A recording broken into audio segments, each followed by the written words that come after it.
তোমাকে বলেছিলাম ছেলেকে নিয়ে বাইরে বেরিও না। তা আমার ছেলেকে নিয়ে আমি বাইরে বেরোতে পারবো না? কি হয়েছে আন্টি, আপনাদের বাড়ির কাজের মহিলা আর তার স্বামীকে এইভাবে বাঁধছেন কেন? এরা ছেলে ধরা আমার ছেলেকে চুরি করে নিয়ে যাচ্ছিল।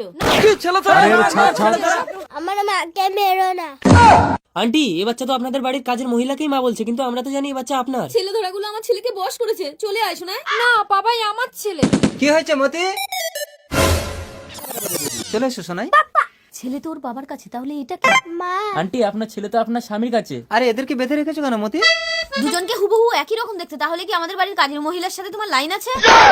আমি বলছি ডাক্তারবাবু, আপনি আর আপনার কাজের মহিলা একসাথে সন্তান প্রসবের জন্য আমার ক্লিনিকে ভর্তি হয়েছিলেন। দুর্ভাগ্যবশত আপনি মৃত সন্তানের জন্ম দিয়েছিলেন, আর আপনার কাজের মহিলা যমজ সন্তানের জন্ম দিয়েছিল। আপনার স্বামী টাকা দিয়ে আমাকে বাধ্য করেছিল দুটো সন্তান দুজনের কোলে তুলে দিতে। আপনি আমাকে ক্ষমা করবেন, এই দুটো সন্তানই আপনার। পাপাই শোনায়।